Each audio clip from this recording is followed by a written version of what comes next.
오늘 컨텐츠는 사라져버린 중세 유럽의 특이한 직업들이에요. 지금은 사라진 직업 중에 신기한 직업들이 참 많이 있었어.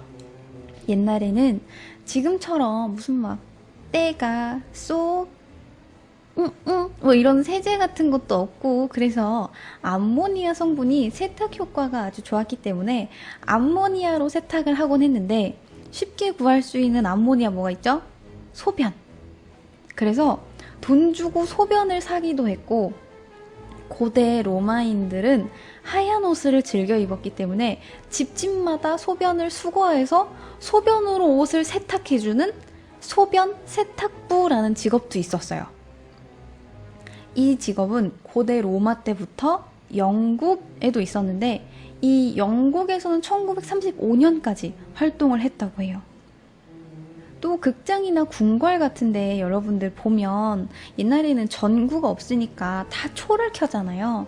그런데 초가 궁정 극장에는 한 800개, 베르사유 궁정 같은 데에는 초가 3000개 이렇게 있는 거야. 그러면 그 많은 초는 어떻게 다 관리할까? 이 초들이 한꺼번에 타면서 심지가 막 길면 그을음이 생기잖아요.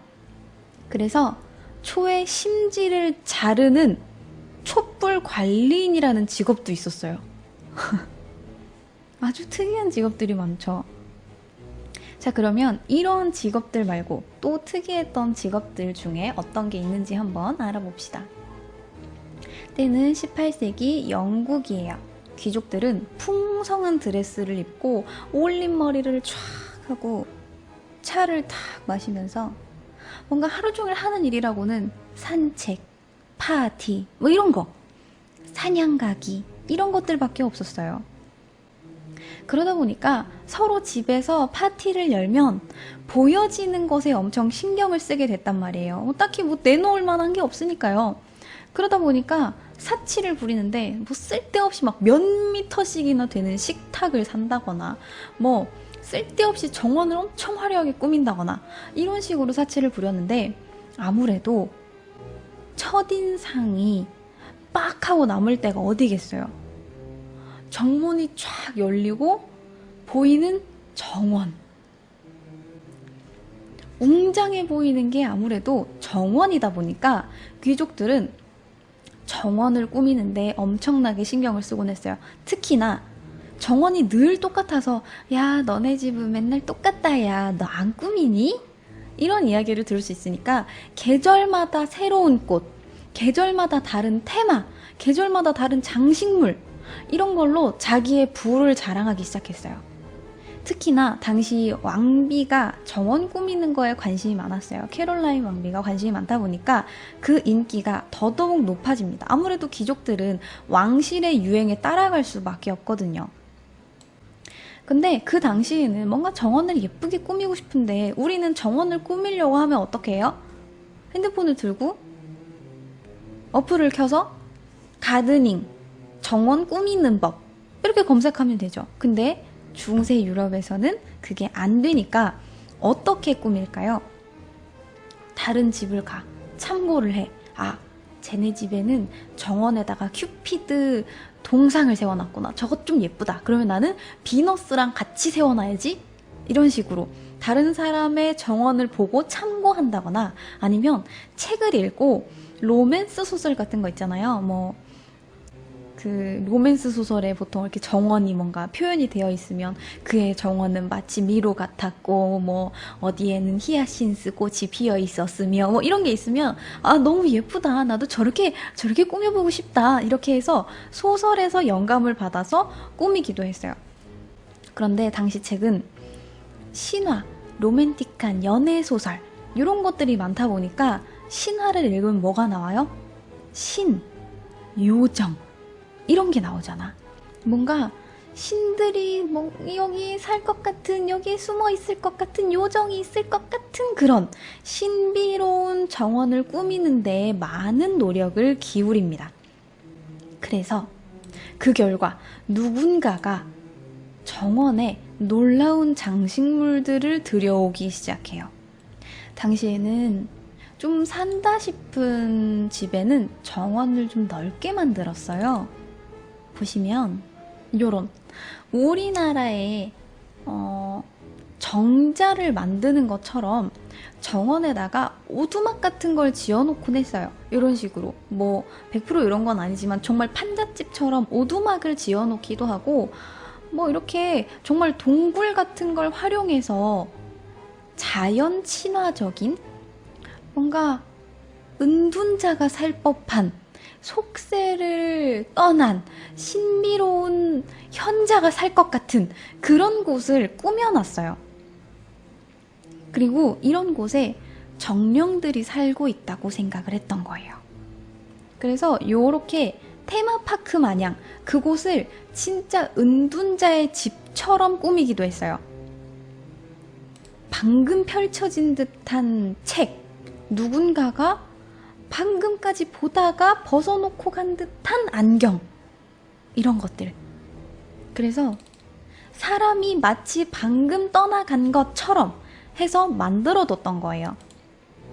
그리고 여기에 영감을 받았던 한 사람이 이렇게 은둔자가 방금 있었던 것처럼 꾸밀 거면 은둔자를 세워놔도 괜찮지 않을까? 라고 생각을 했던 거예요. 그래서 사람을 채용합니다. 장식물이 될 사람을 채용해요. 은둔자 역할 채용입니다. 누군가가 정말로 살아있는 사람을 은둔자처럼 꾸며서 정원을 돌아다니도록 해요. 그래서 긴 수염을 가지고 약간 우리가 보기엔 좀 그지꼴을 한 이런 사람들, 뭔가 최대한 설렁설렁 다닐 것 같고 뭔가 학자 같고 자연 친화적이고 뭐 그런 사람들을 채용을 해서 정원을 돌아다니도록 만든 거예요. 그러니까 이 사람들의 역할은 그지꼴을 하고 수염을 기르고 돌아다니는 거야. 그게 이 사람들의 주요 업무예요. 18세기에는 명상, 휴식, 절제 요런 것들 뭔가 자연적이고 뭐 힐링 같은 요런 것들에 대한 관심이 높아지고 있었기 때문에 자연스러운 자연을 꾸미는데 상당한 노력을 기울였습니다. 그래서 당시 요 은둔자들이 받았던 돈은 한 400에서 700파운드 정도 됐대요. 그래서 평균 한 600파운드 정도라고 치면 600파운드는 요즘 돈으로 한 1억 5천. 괜찮죠? 나쁘지 않죠? 근데 이게 월급이 아니에요, 여러분들. 월급이 아니라 계약 기간이 정해져 있어요. 계약 기간 뭐 5년, 7년 이렇게 해서 보통 7년이에요. 그래서 장기간으로 계약을 한 다음에 계약이 종료가 되면 일시불로 자 하고 그냥 주는 거예요.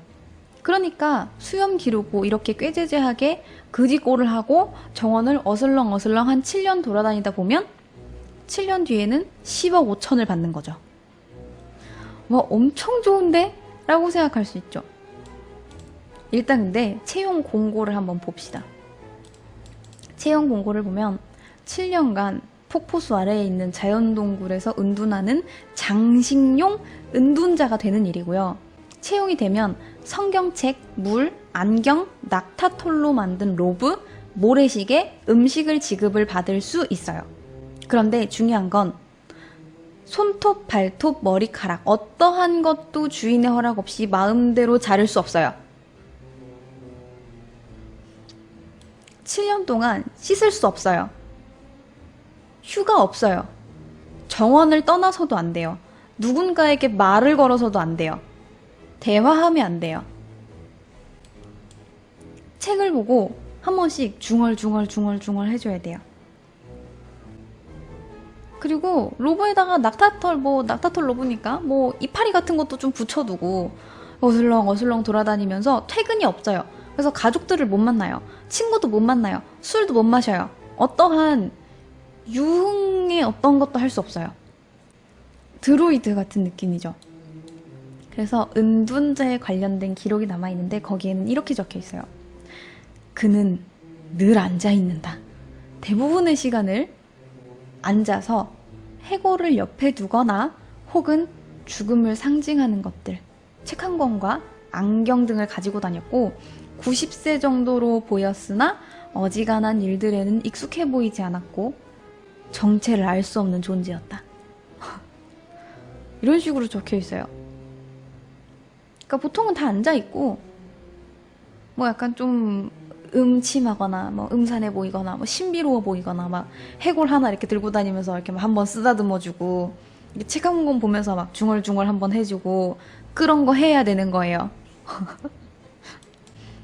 지금으로 따지면 놀이공원의 귀신의 집 알바생 같은 느낌 아닐까요? 그분들도 귀신은 아닌데 귀신 역할에 충실해야 되잖아요. 사람들도 놀래켜야 되고 그런 거 있잖아. 약간 그런 느낌?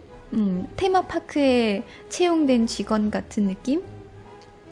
그런데 어떤 사람은 채용이 됐다가 3주도 안 돼서 동네 술집에서 요거 한잔 하는 거 목격이 되는 바람에 그 자리에서 바로 해고가 됐다고 합니다. 그러니까 절대 정원 밖을 나가면 안 돼요. 무조건 정원 안에서 생활을 해야 됩니다. 그래서 이런 은둔자들은 주로 신문 광고를 내서 구하곤 했는데 자기 영지의 농부나 하인 같은 사람들 중에 이미지가 요런 비슷한 느낌이 들면 갖다 쓰기도 했어요. 근데 또 마냥 나쁘게 볼 것만은 아닌 게 음식도 괜찮고 종종 하인을 불러다가 책을 주문해서 책을 새로 읽을 수도 있고 차 마시고 싶으면 차를 주문을 해도 되고 아주 한 번씩 목욕을 할 수도 있었대요. 한 2, 3년에 한 번씩? 나쁘지 않죠? 그리고 요 사람들에게 특정 뭔가 좀 은둔자스러운 말을 잘한다 싶으면 상담을 하기도 했고 손님이 오는 경우에는 은둔자가 차나 와인 같은 걸 서빙하기도 했대요. 그리고 이런 생활들이 부러워 보였는지 몇몇 집주인들은 본인이 은둔자처럼 꾸미고 자기 정원을 어슬렁 돌아다니는 거야. 아, 나도 은둔자처럼 나도 이렇게 돈을 벌면 좋겠다 하면서 그렇게 집을 돌아다녔대요. 또 이런 생활이 아주 잘 맞는 사람들은 한 20년 넘게도 은둔자 생활을 하다가 사망한 사람도 있고요. 사망을 하면서도 자기 형제한테 이걸 인수인계하고 죽었대요. 그러니까 나는 정말 성격이 잘 맞아요. 나는 사람들이랑 얘기하기도 싫고요. 나는 씻기도 귀찮고요. 나는 책만 읽어도 괜찮아요. 나는 그게 너무 좋아요. 난 손발톱 안 잘라도 돼요. 이렇게 생각하시면 은둔자가 또 되게 잘 맞는 직업이에요. 그죠? 그래서 이러한 은둔자 장식물 유행은 아주 선풍적인 인기를 끌다가 18세기에 시작이 되어 19세기 초까지 이어졌다가 그 이후에 사라진 직업이 되었습니다. 여기까지가 아주 짧은 첫 번째 이야기였고요. 자, 다음 직업. 두 번째 직업입니다. 이 직업은 은둔자처럼 잉여스러운 직업이 아니에요. 아주 명예로운 직업입니다. 아주 명예롭고 권력을 막 휘두를 수도 있는 직업이에요. 그 직업은 바로 The Groom of the Stool, 변기 담당관입니다. 웬 변기 담당관이죠? 그게 뭐예요?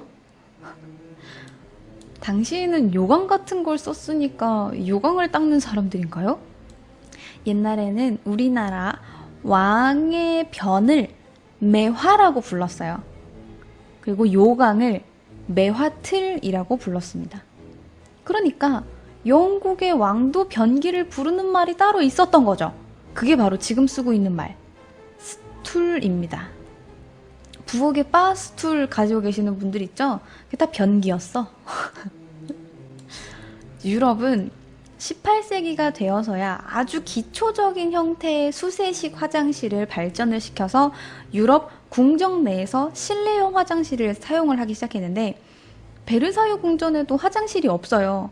그래서 궁전 안에 쌀 수는 없으니까 급하면 밖에 막 나가지고 정원에다가 이렇게 싸는 거야. 그러다 보니까 베르사유 근처가 이제 정원이 다 분뇨로 뒤덮여서 냄새가 막 나고 그 정도였으니까 왕도 아주 정상적인, 아주 일반적인 화장실을 썼으리라고 기대는 할 수 없어요. 그런데 왕이 쓴 건 나름 어떻게 좀 잘 돼 있어. 변기 겸용 의자라고 해서 클로즈 스툴이라고 불리는 겁니다. 이 벨벳을 두른 천을 이용한 의자 같은 형태였어요. 그래서 이 용기를 보관하는 사람을 변기 담당관이라고 불렀습니다. 이 직업은 근데 프랑스에도 있었던 직업이에요. 아주 특이하게 영국에서만 있었던 직업은 아니에요. 완전히 똑같진 않았지만 왕이 화장실에 갈 때 타월을 받치고 있는 직업이라고 해서 뽀르트 꼬똥이라고 불렀습니다. 아, 뭔가 냄새 날 것 같은 직업이지만 꼬똥이라 함은 코튼의 프랑스식 발음입니다. 자, 그래서 변기 담당관은 그럼 도대체 뭘 해요? 이거를 들고 왔다 갔다 하는 직업인가요? 자, 뭘 하냐면 왕은 엄청 화려한 옷을 입고 있잖아요. 막 몇 겹을 끼어 입고 막 안에 막 레깅스 같은 걸 입고 막 그랬단 말이에요. 그러다 보니까 이 왕이 내가 막 옷을 막 들추고 이거를 막 빨리 내려가지고 화장실을 갈 수가 없어요. 그래서 변기 담당관은 옆에서 왕의 옷을 하나하나 벗겨줍니다. 요거 벗겨드리고 요거 벗겨드리고 요거 벗겨드리고 다 벗겨서 앉혀요. 그래서 왕이 볼일을 보십니다. 옆에서 이렇게 쳐다보고 있어요. 자, 그 다음에 볼일을 다 보면 주전자랑 대야, 천 이런 걸 가져와서 천을 적신 다음에 닦아주는 거죠. 볼일을 보셨으니까 잘 닦아드려야죠. 휴지가 없으니까요. 펄프 휴지가, 우리에게 있는 무형광 휴지가 없으니까요. 그래서 천으로, 인간 비데지, 그러니까 천으로 정성스럽게 닦아드린 다음에 옷을 또 하나하나 입혀드리고, 제일 중요한 건 확인을 해야 돼. 무엇을? 그 보신 것을. 우리도 건강을 확인하는데 그것이 아주 직접적인 눈에 보이는 결과물이잖아요. 그래서 내용물을 검사해요. 그런 다음에 변기를 비우는 일을 하는 거죠. 인간 비대인 겁니다. 자, 그래서 늘 왕의 옆에 붙어 있어야 돼요. 그렇잖아요. 옷만 늦게 벗겨도 참사가 일어나는데 여기 변기 담당관 어디 있는가? 변기 담당관 이러는데 변기 담당관이 없어. 안 되잖아. 그러니까 늘 옆에 있어야 돼요. 늘. 항상 왕 뒤통수만 쳐다보고 있다가 왕이 쓱 눈 돌리면 싹 물려가지고 옷을 다 벗기고 이제 앉혀드리는 거지. 눈만 마주치면 뭐가 필요한지 알아야 돼. 지금 오래 걸리는 거? 오래 걸리는 거. 자, 멀리 물려라. 이렇게 하고 딱 마주쳐서 짧은 거. 그러면 근처를 조금 물려라. 이런 식으로 눈만 마주쳐도 이 왕이 뭘 원하는지를 알아야 되는 거야. 그러다 보니까 이게 막 볼 꼴 못 볼 꼴을 다 보는 거지. 이 왕이 건강이 어떠한가, 이 왕의 엉덩이가 탐스러운가, 이 왕의 건강 상태가 어떠한가, 뭐 이런 그런 걸 다 보니까 아무래도 좀 친한 사이가 될 수밖에 없죠. 그리고 이 변이라는 게 우리는 그냥 되게 더럽다고 생각을 하지만 왕한테는, 지금 우리 대통령도 건강 상태를 막 그냥 발표할 수 없을 정도인데 왕은 또 어땠겠어요? 왕은 변의 상태도 함부로 발설해선 안 돼요. 이게 당연히 왕의 신변과 직접적인 연관이 있는 거니까. 왕이 지금 뭐 설사병이 걸렸다더라. 그러면 누가 독살을 할 수도 있는 거고 그렇잖아요. 그래서 아주 민감한 부분이었단 말이야. 그래서 이 왕이 제대로 볼일을 볼 수 있도록 식사를 봐준다거나 아니면 편히 잘 수 있도록 잠자리를 봐준다거나 이런 식으로 옆에서 하나를 다 챙겼어요. 그러다 보니까 어때요? 왕의 바로 옆에서 눈만 마주치면 뭐가 필요한지 알아보니까 아주 최측근이겠죠. 왕의 최측근 중에 최측근. 그래서 변기 담당관들의 권력이 상승하기 시작합니다. 때는 헨리 7세 때 장미전쟁을 끝내고 왕이 된 헨리 튜더에게 변기 담당관이 생겼는데, 우리가 생각하기에 변기 담당관이라고 하면 좀 냄새나고 더럽고 평민 시종 한 명 딱 불러가지고 야, 너 이거 해, 이렇게 했을 것이라고 생각이 되지만, 왕의 몸은 옥체, 용안, 매화 이런 거잖아. 인간과는 완전히 다른 거라고. 신의 대리인 같은 존재란 말이에요. 그러다 보니까 그의 바로 옆에 있고 그의 건강 상태를 확인할 수 있는 사람, 아무나 할 수 없어요. 귀족을 시킵니다. 아주 믿을 수 있는 최측근, 귀족을 시켜요. 당시 헨리 7세의 변기 담당관은 휴 데니스라는 남자였어요. 근데 이 남자는 남작이었어. 신분이 낮았는데도 불구하고 남작이었어. 귀족이죠.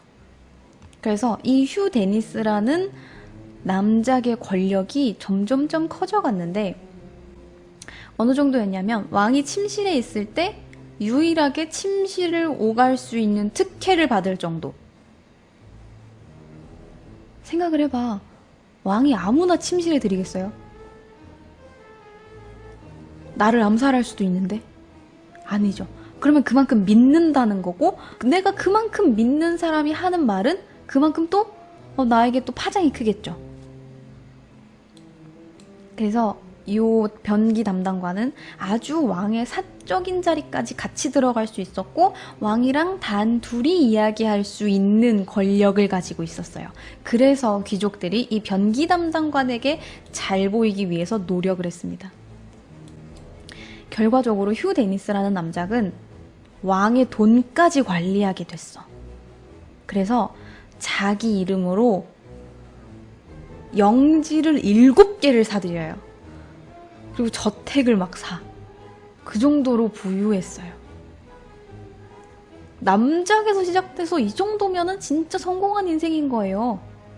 남작은 정말 귀족 중에서도 낮은 직급이란 말이에요.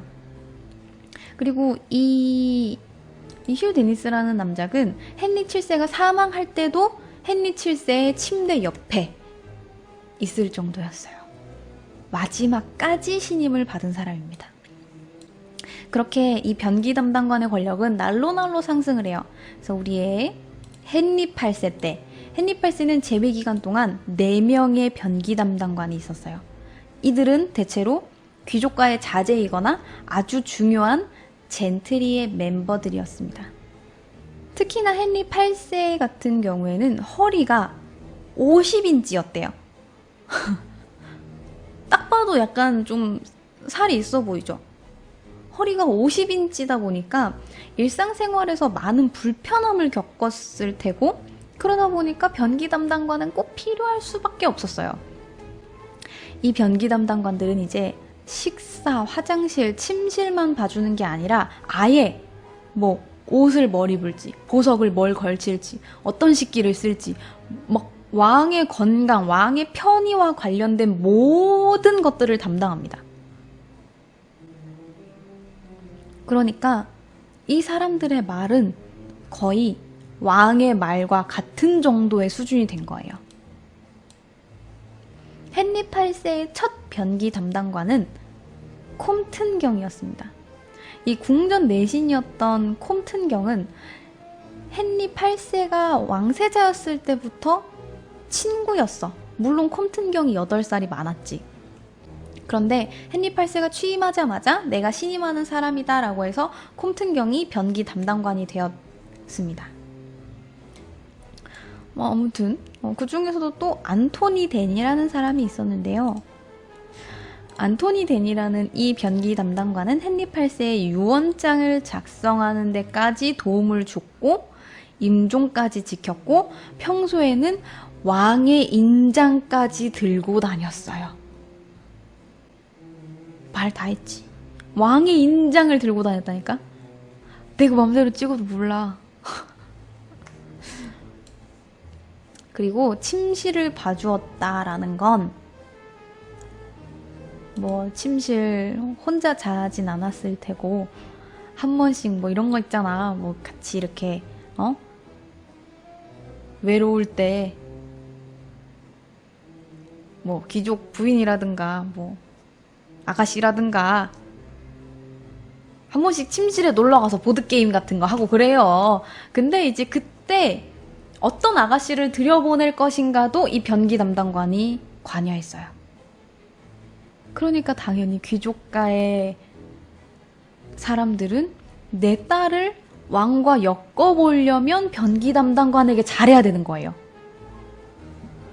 근데 이런 게 변기 담당관은 아예 막 대놓고 야, 내가 변기 담당관이야. 야, 야, 갖고 와봐. 야, 일단 한번 보고 얘기하자.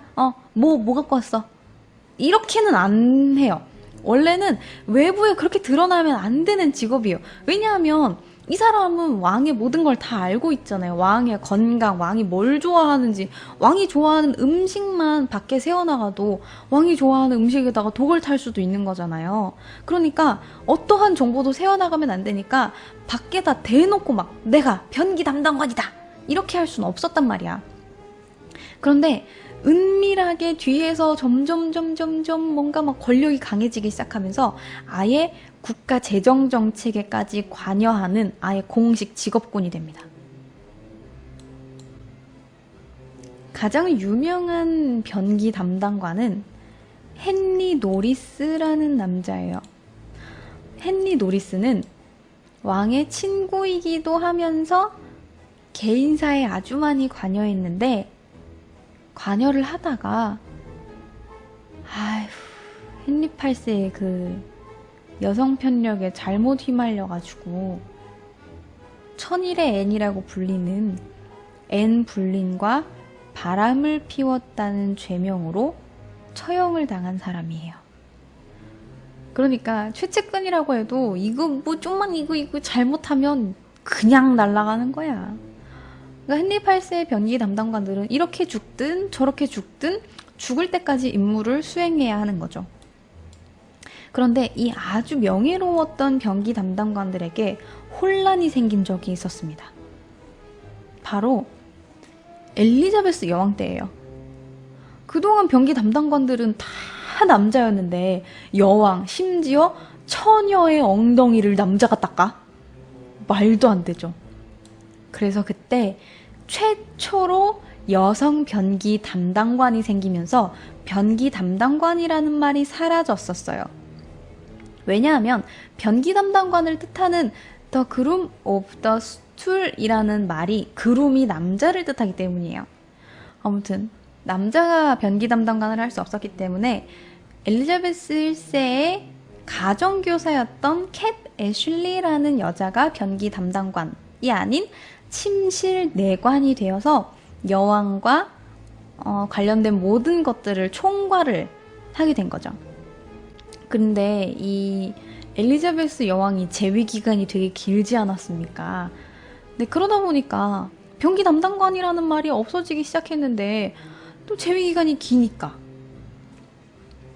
그리고 그게 좀 길어지다 보니까 스튜어트 왕가가 시작할 때쯤에는 더 이상 엉덩이를 닦아주는 변기 담당관이 필요하지 않아지게 된 거죠. 그래서 그때는 변기 담당관이 아닌 의복 담당관이라고 이름이 바뀌어서 엉덩이를 닦아주는 것 외에 침실을 봐준다거나 옷을 봐준다거나 뭔가 귀금속, 목걸이를 봐준다거나 이런 식으로 사적인 일을 관리하는 정도의 일을 하게 됐습니다. 하지만 여전히 이들은 백작, 남작, 자작, 공작 뭐 이런 식으로 직책이 엄청 다양한 귀족들로만 이루어져 있었고 왕의 사적인 일을 담당하는 만큼 나름 권위 있는 직업이었어요. 그렇게 왕의 엉덩이 닦아주다가 점점 개인 비서처럼 됐다가 20세기까지 지속이 되어 오던 이 변기 담당관은 영국의 왕 에드워드 7세가 왕세자일 때 임명이 되었던 제임스 해밀턴 공작을 끝으로 이 변기 담당관이라는 직업은 막을 내리게 됩니다. 자, 그래서 변기 담당관은 없어졌고요. 그러면 지금 있는 좀 특이한 직업은 뭐가 있을까요? 영국 왕실에 남아있는 특이한 직업. 변기 담당관만큼 특이하진 않지만 지금 남아있는 직업 중에 특이한 건 새 신발을 맞추면 보통 물집이 잡히잖아. 아프잖아요. 그래서 신발을 미리 신어. 발이 똑같은 발 크기가 똑같은 사람을 불러서 신발을 미리 신어서 길을 들여주는 사람이 있는 거예요. 뭐 그것도 좀 특이하죠. 그런 게 또 있어요. 자, 아무튼 이렇게 오늘의 컨텐츠 마무리하도록 하겠습니다.